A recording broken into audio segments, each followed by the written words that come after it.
मंदिर में प्रभु विरंची नारायण पूजा पाँच जहाँकि आदित्य सूर्य कहीं गंगवंशर परिवार सदस्य सूर्य पूजक थिले।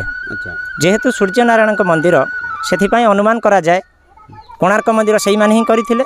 यार कारण होची या येठी मध्य कला पहाड़ आक्रमण करथिले।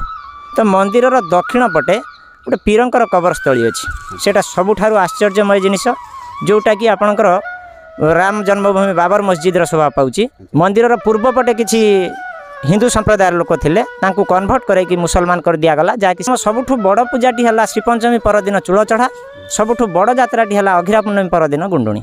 नमस्कार फ्रेंड्स, आज आम गोटे नुआ लोकेशन आसी पहुँची जहाँकि से लोकेशनटा हूँ तिहिड़ी ब्लॉक पालिया बोली गोटे जगह। आ फ्रेंड्स एठी ब्रह्मा का मंदिर बा विरंची नारायण का मंदिर ए जगार अच्छी बहुत पुरातन मंदिर देखि इठी देखते गले बहुत अवहेला ही पड़ी। ता संगे संगे ये बहुत पुरातन मंदिर आपड़ देखला माने आपण रूम टांकुरी उठिबो। ये गोटे गोटे दीवार होती जहाँकि 4 फुट्र 5 फुट्र मांकड़ा पत्थर ये बहुत पुरातन मंदिर। आ फ्रेंड्स ये नना अच्छा गाँव किसी लोक भी अच्छा चलो नना आम पचारिकी बुझा ये मंदिर इतिहास विषय नना जाना। नमस्कार नना। नमस्ते नना आपण ना मो ना रवि नारायण पंडा। अच्छा नना आपण ये कौन पूजक? आज्ञा। अच्छा केबे ठार आपण अच्छा? आम परंपरा करी मु तथापि 30 वर्ष अधिका हम पूजक। आपण पूजक अच्छा? आम परंपरा वंशानुक्रम पूजा करी। अच्छा अच्छा नना कहले ये मंदिर तो बहुत पुराना मंदिर, यार इतिहास कौन अच्छी? ये मंदिर को गोड़ी थिला किए? यार इतिहास तो किसी वर्तमान सुधा देखा जाऊ नहीं, तथापि अनुमान करा जाए ये मंदिरटी 9वीं शताब्दीर मंदिर, कोणार्क मंदिर समसामयिक जहाँकि गंगवंशर परिवार सदस्य करथिले बोली अनुमान करा जाए। गंगवंशर जो राजा थिले जहाँकि हमरा कोणार्क मंदिर जो माने गोड़ी तोली थिले सही समय रे मंदिरटी आपण अनुमान करछन? आज्ञा। कहीं गंगवंशर परिवार सदस्य सूर्य पूजक थिले। अच्छा। जेहेतु सूर्य नारायण मंदिर से अनुमान करा जाए कोणार्क मंदिर से ही करथिले। तांको परंपरा अनुसार तांकर वंशानुक्रम रे कई जणे पूजा करि थाई पारंती बोली आकलन करा जाय थाए। आकलन करा जाए। अच्छा नना आउ ये मंदिर कौन ठाकुर पूजा पाती? ये मंदिर में प्रभु विरंची नारायण पूजा पाँच जहाँकि आदित्य सूर्य यांकर 4 पट को 4टी मुख अच्छी। 4टी मुखर विशेषत्व है पूर्व पट मुखटी उदयगामी सूर्य, पश्चिम पट मुखटी अस्तगामी सूर्य, उत्तर पटटी उत्तरायण, दक्षिण पटटी दक्षिणायन। ये 4टी मुखरे प्रभु दंडायमान। अच्छा 4टी ये मंदिर द्वार भी अच्छी? आज्ञा। 4टा मुख हेतु 4टी द्वार अच्छी। 4टी द्वार अच्छी।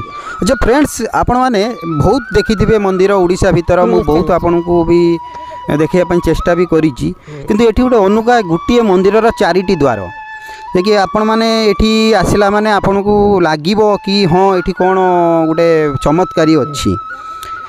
और नना कहले ये जो बाउंड्री है ये जो मांकड़ा पत्थर है 4 फुट 5 फुट हिसाब से चौड़ा ये केबेटर ये बाउंड्री सब बाउंड्री वाल टोटाल संपूर्ण नष्ट हो जाइथिला जेतेबेले ओडिशा टूरिज्म टेकअप कला। तापरे हमर आर्कोलॉजी डिपार्टमेंट आसिला। आर्कोलॉजी डिपार्टमेंट रो काम होची प्रत्नतत्व विभाग पुराना काम को पुनरुद्धार करिबा। तो सेही बाउंड्री वाल पुराना अवस्था जहाँ थिला स्ट्रक्चर जहाँ थिला जोठी 6 फुट वाइड अच्छी 6 फुट वाइड है जोठी 8 फुट हाइट अच्छी 8 फुट हाइट है सही अनुक्रम ही बाउंड्री वालटा प्रस्तुत करछि आर्कोलॉजी डिपार्टमेंट।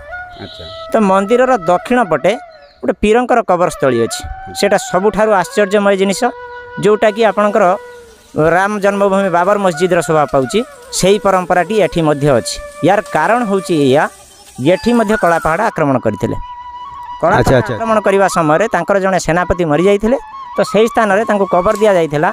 परवर्ती पर्यायर सेटा गोटे मस्जिद रे गड़ी उठला बा हमरो दरगार गड़ी उठला। आज्ञा। मंदिर पूर्व पटे किसी हिंदू संप्रदाय लोक थिले तांको कन्वर्ट करैकि मुसलमान कर दिया गला जहाँकि सेमानकर भी काया विस्तार बढ़ी जाइछि। ता माने एठी मुस्लिम धर्मर लोक भी अछंती। अच्छा हिंदू धर्मर केते अछंती? मुस्लिम धर्म हिंदू धर्मर तो सबु प्राय किछि 5% लोक जोटा कि कन्वर्ट करा जाइछि सेटा कला पहाड़ समय हेतिला कला पहाड़ ही करिथिला। हाँ सते फ्रेंड्स मंदिर साइड रे गोटे अच्छी दरगाह अच्छी बा मस्जिद टे अच्छी छोटे समय हेछि जने महाराज थिले रामानुज दास बोली सी भी रिपेयर करैथिले। एड़ताल जने जमीदार भास्कर राय महापात्र बोली सी भी मध्य रिपेयर करैथिले। अच्छा। ଏଟା ଯେମିତି କି ଏଠୁ ଭଦ୍ରକ ଠୁ ଏ କେତେ ଦୂରରେ ଅଛି? ଭଦ୍ରକ ଠାରୁ 15 କିଲୋମିଟର ଦୂର। କେଉଁ ଲୋକେସନ୍ ଦେଇକି ଆସିତେ ପଡ଼ିବ? ଲୋକେସନ୍ ଆପଣଙ୍କର ଆସିବେ ହଳଦୀଡିହ, ଇଚ୍ଛାପୁର, ବାରିକ ଛକ, ଦୋଳସାହି, ଅଲିନଗର ପରେ ପାଳିଆ ପଡ଼ିବ। ଯେମିତି ବାସୁଦେବପୁର କେଇ ଜଣେ ଆସିଲା, ବାସୁଦେବପୁର ଆସିଲେ ସାବ୍ରଙ୍ଗ ପଟେ ଆସିପାରିବେ ପାଳିଆ ବିନ୍ଧା ଦେଇକିରି। ଯଦି ବାସୁଦେବପୁର ଯଦି ଆସିଲେ ଇଚ୍ଛାପୁର ଦେଇକି ମଧ୍ୟ ପୁଣି ଅଲିନଗର ରୁଟ୍ରେ ବି ଆସିପାରିବେ। ବିଭିନ୍ନ ସାଇଟ୍ରୁ ରାସ୍ତାର ବ୍ୟବସ୍ଥା ଅଛି। ଆଜ୍ଞା। ରଥ ଯେମିତି ରଥ ଚକ ଲାଗିଛି କୋଣାର୍କ ମନ୍ଦିର ଯେମିତି ବଡ଼ ବଡ଼ ଚକ ଲାଗିଛି, ଏଠି ଛୋଟ ଛୋଟ, ଆର ମାନେ କ'ଣ? ସେଠି ବଡ଼ ଧରଣର କାରୁକାର୍ଯ୍ୟ କରାଯାଇଥିଲା। ଆଇଦର ହେଇପାରେ ସେଠୁ ହେଇସାରିବା ପରେ ଏଠି ହେଇଛି, ବା ଏଠୁ ଡେମୋ ତିଆରି ପରେ ସେଠି କରାଯାଇଛି। ଆପଣଙ୍କର ଇଏ ମନ୍ଦିରଟି ରଥ ସଦୃଶ ପୂର୍ବ ଦିଗକୁ ମୁଖ କରିକି ଦଣ୍ଡାୟମାନ ଅଛି। ଆଉ ଯେଉଁ ଆପଣ ତ କହୁଛନ୍ତି ବ୍ରହ୍ମା ମନ୍ଦିର ନୁହଁ, କିନ୍ତୁ ଏଠି କ'ଣ କହିବେ ୟା ଉପରେ? ୟା ଉପରେ ତ ଅନେକ କଥା। ମନ୍ଦିରରେ ବ୍ରହ୍ମା ମୂର୍ତ୍ତି ମଧ୍ୟ ଶୋଭା ପାଉଛନ୍ତି। କେହି କେହି ଆମ ଲୋକାଲ ଲୋକ ତାକୁ ବ୍ରହ୍ମା ମନ୍ଦିର ନାଁରେ ଅପଭ୍ରଂଶ କରି ଚଳେଇ ଚାଲିଛନ୍ତି। ତ ମନ୍ଦିରର ମୁଖ୍ୟ ମୂର୍ତ୍ତି ପ୍ରଭୁ ବିରଞ୍ଚି ନାରାୟଣ ବ୍ରହ୍ମା ପାର୍ଶ୍ୱ ଦେବତା ଭାବରେ ଅଛନ୍ତି, ଯାହାକି ପଶ୍ଚିମ ଦକ୍ଷିଣ କୋଣରେ ଶୋଭା ପାଉଛନ୍ତି ବ୍ରହ୍ମାଜୀ। ହଉ, ଏଠି ପୂଜା ପର୍ବ କ'ଣ ପର୍ବାଣୀ କେବେ କ'ଣ ହୁଏ? ମେନ୍ ପୂଜା ବିରଞ୍ଚି ନାରାୟଣଙ୍କର? ବିରଞ୍ଚି ନାରାୟଣଙ୍କର ତ ଅନେକ ଗୁଡ଼ିଏ ପୂଜା ଅଛି। ଯେହେତୁ ସୂର୍ଯ୍ୟନାରାୟଣଙ୍କର ଯେତେ ଗୁଡ଼ିଏ ପୂଜା, ସୌର ଚାଳନା ଅନୁସାରେ ଯେତେ ଗୁଡ଼ିଏ ପୂଜା, ଆପଣଙ୍କର ଶାମ୍ବ ଦଶମୀ, ଶ୍ରୀପଞ୍ଚମୀ ପରଦିନ ଚୂଳ ଚଢ଼ା, ମକର ସଂକ୍ରାନ୍ତି, ଅଘିରା ପୂର୍ଣ୍ଣମୀ ପରଦିନ ଗୁଣ୍ଡୁଣି, ଏଭଳି ବିଭିନ୍ନ ପ୍ରକାର ପର୍ବପର୍ବାଣି ପାଳନ ହୋଇଥାଏ। ସୌର ଚାଳନା ଅନୁସାରେ ସୂର୍ଯ୍ୟଙ୍କର ପୂଜା ଯେତେ ଗୁଡ଼ିଏ ସେତେ ଗୁଡ଼ିଏ ପାଳନ ହୋଇଥାଏ। ଆର ମେନ୍ ସମୟର ପୂଜାଟା କେଉଁ ସମୟର? ପ୍ରଥମ ସବୁଠୁ ବଡ଼ ପୂଜାଟି ହେଲା ଶ୍ରୀପଞ୍ଚମୀ ପରଦିନ ଚୂଳ ଚଢ଼ା, ସବୁଠୁ ବଡ଼ ଯାତ୍ରାଟି ହେଲା ଅଘିରା ପୂର୍ଣ୍ଣମୀ ପରଦିନ ଗୁଣ୍ଡୁଣି। ଆମେ ତ ବହୁତ କିଛି ନନାଙ୍କ କତିରୁ ଶୁଣିଲେ, ଆଉ ବହୁତ କିଛି ବି ପଚାରିକି ବୁଝିଲେ। ସବୁ ଗାଁର ଲୋକମାନେ ସବୁ ଅଛନ୍ତି, ବହୁତ ଖୁସି ବି ଅଛନ୍ତି। ଏମାନେ ତାଙ୍କର ପୂଜା ବି ହୁଏ। ଯାକି ପୂଜାଟା କେଉଁ ଦିନ, କେତେ ଦିନ ବାକି ରହିଲା? 6 ତାରିଖ, ଫେବୃଆରୀ 6 ତାରିଖ ଅଗ୍ନି ଉତ୍ସବର ଠିକ୍ ପରଦିନ। ଯେହେତୁ ଏଥର ଅଘିରା ପୂର୍ଣ୍ଣମୀଟା 5 ତାରିଖ ପଡ଼ୁଛି, 6 ତାରିଖ ସୋମବାର ଠାରୁ ଆପଣଙ୍କର 10 ତାରିଖ ପର୍ଯ୍ୟନ୍ତ ଦୀର୍ଘ 5 ଦିନ ଚାଲୁ ରହିବ। ଆପଣମାନେ ଆସି ଇଏ ଯାତ୍ରାର ଲାଭ ଉଠାଇ ପାରିବେ, ଆପଣ ମନ୍ଦିର ବି ବୁଲି ପାରିବେ। ମନ୍ଦିରର ଚମତ୍କାରୀ କ'ଣ ଗୋଟେ ଏମିତି କୁହନ୍ତୁ, ଯାକି ଆମ ଭିଉଅର୍ସମାନଙ୍କୁ ବା ଲୋକମାନଙ୍କୁ ଲାଗିବ କି ହଁ ଏଠି ହେଉଛି କି ନାହିଁ, ବା ଚମତ୍କାରୀ ଆଟ୍ରାକ୍ଟିଭ୍ କରାଇବା। ପ୍ରଭୁଙ୍କର ଗୋଟିଏ ସବୁଠୁ ବଡ଼ କଥା ହେଲା ଆପଣଙ୍କର ଚର୍ମ ଜାତୀୟ ରୋଗ ଯେତେ ପ୍ରଭୁଙ୍କ ପାଖରେ ମାନସିକ ରଖିଲା ପରେ ତାଙ୍କର ରୋଗମୁକ୍ତ ହୋଇଥାଏ। ୟାର କାରଣ ହେଉଛି ଏଇଆ, ଦ୍ୱାପର ଯୁଗରେ କୃଷ୍ଣଙ୍କ ପୁଅ ଶାମ୍ବକୁ ଯେତେବେଳେ କୁଷ୍ଠରୋଗ ହୋଇଥିଲା, ସମୁଦ୍ରର ତଟଦେଶରେ ବସି ସୂର୍ଯ୍ୟଙ୍କୁ ଆରାଧନା କରିଥିଲେ। କାଳକ୍ରମେ ତାଙ୍କ ଶରୀରରେ ସୂର୍ଯ୍ୟକିରଣ ପଡ଼ିଥିଲା। ସୂର୍ଯ୍ୟକିରଣ ପଡ଼ିବା ପରେ ସେ ରୋଗମୁକ୍ତ ହୋଇଥିଲେ। ତ ଯେହେତୁ ଆମର ପ୍ରଭୁ ବିରଞ୍ଚି ନାରାୟଣ ଆଦିତ୍ୟ ସୂର୍ଯ୍ୟ, ସେଥିପାଇଁ ସେଇ ପରମ୍ପରା ଅନୁସାରେ ଲୋକମାନଙ୍କର ଚିନ୍ତାଧାରା କୃଷ୍ଣଙ୍କ ପୁଅ ଶାମ୍ବଙ୍କ ପରି ଯେମିତି ରୋଗମୁକ୍ତ ହୋଇଥିଲେ, ସେହି ପରମ୍ପରା ଅନୁସାରେ ମାନସିକ ରଖନ୍ତି, ଆଉ ରୋଗମୁକ୍ତ ହୋଇଗଲା ପରେ ଫୁଲ ଛତା ବିଞ୍ଚଣା ପ୍ରଭୁଙ୍କ ଉପରେ ଅର୍ପଣ କରିଥାନ୍ତି। ଏଠି ଏବେ ବି ହେଉଛି ଫୁଲ ଛତା ବିଞ୍ଚଣା? ଇଏ ଚଢ଼ା ଲାଗିଟା ବର୍ଷକ 12 ମାସ ହୋଇଥାଏ।